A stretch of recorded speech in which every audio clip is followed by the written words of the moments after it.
Saudações, caros amigos. Me chamo Jean Machado e hoje estamos começando mais um quadro Especialistas. Chegou o momento, você vai precisar passar por um procedimento cirúrgico. Talvez seja o seu primeiro procedimento cirúrgico, a primeira entrada num centro cirúrgico. O Conselho Federal de Medicina, lá em 2017, estabeleceu uma resolução que fala justamente isso, da avaliação e do ato anestésico, da avaliação pré-operatória. E ele coloca lá no seu primeiro artigo, o artigo 1º, e no primeiro parágrafo, que antes da realização de qualquer procedimento, exceto em situações de urgência e emergência, claro, é indispensável conhecer com a devida antecedência as condições clínicas de um paciente, cabendo ao médico anestesiologista dizer se o procedimento pode ou não pode ser realizado. E é sobre isso que nós vamos conversar hoje.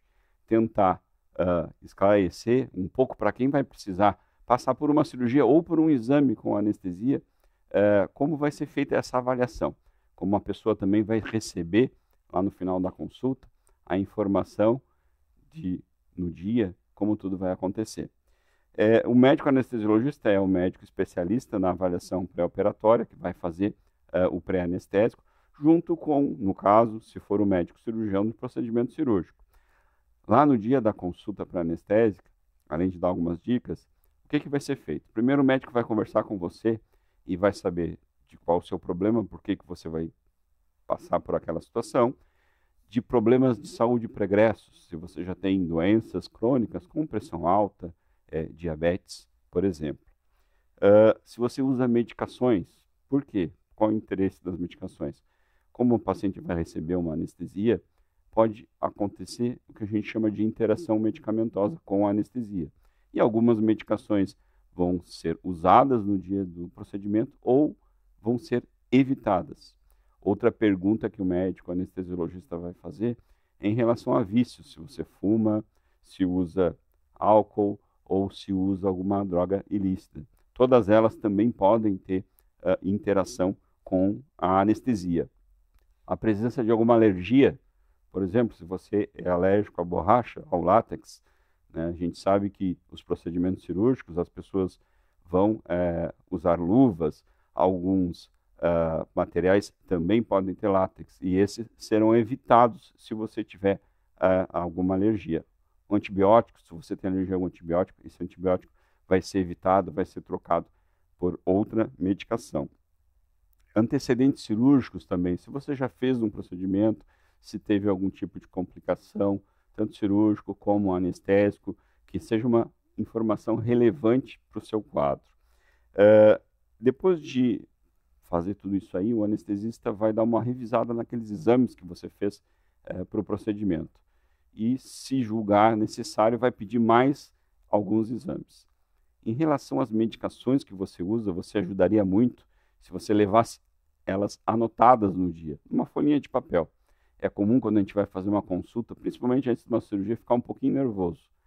Então, a gente pode esquecer de alguma informação importante. Até da alergia mesmo, né? Às vezes esquecer que tem alergia a algum tipo de medicação. Então, leva anotadinho, vai ajudar bastante. Os exames também, levar os exames para aquele procedimento que foram solicitados. Depois de fazer tudo isso, o anestesista vai fazer uma avaliação do seu risco cirúrgico anestésico. Felizmente, a grande maioria das pessoas tem um risco muito baixo.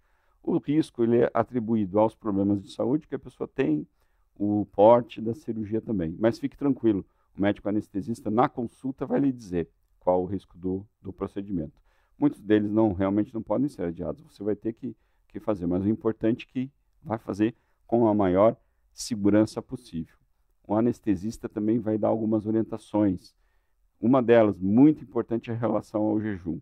Não existe nenhum tipo de anestesia a ser feito que não vai ser solicitado o jejum. A não ser uma anestesia muito pequena, num procedimento muito pequeno, uma anestesia local. O jejum ele vai durar em torno de 6 a 8 horas antes do procedimento. E que muitas pessoas, às vezes, não sabem que o jejum não está relacionado apenas à alimentação. Ele também vai estar relacionado aos líquidos, à água, por exemplo. O jejum para água ele é mais curto, né, antes de um procedimento. Mas para alimento é um pouquinho maior. Mas tem pessoas que, quando a gente fala jejum, eles acham que é só alimentação, e não é assim. Você também vai ter que fazer jejum para água. Algumas medicações vão ser prescritas, né? Um exemplo é um ansiolítico, né? Em alguns casos vão ser dados, para que você tome antes, lá no hospital ou na clínica, antes de entrar no centro cirúrgico, para que você entre mais tranquilo. Talvez algumas medicações, como medicação da pressão, medicação para doenças como patologia de tireoide, que você não pode ficar sem, você vai tomar mesmo em jejum. Uma orientação que eu gosto sempre de dar no consultório e que eu peço para os pacientes não esquecerem é em relação a não usar, se possível, maquiagem. Esmalte também, se possível, não usar, porque eles podem interferir em alguns monitores, porque durante o procedimento, além de ser feita anestesia, durante todo o tempo vai ser monitorado o batimento do coração, a pressão, a quantidade de oxigênio no sangue, quantidade de gás carbônico no sangue. E essas coisas, maquiagem e esmalte, podem atrapalhar um pouco estes monitores. O mais importante é que você passe por esse momento da melhor maneira possível e com toda a segurança possível. Por isso é muito importante você procurar o seu anestesiologista antes de qualquer procedimento cirúrgico anestésico. Um grande abraço do Dr. Jean.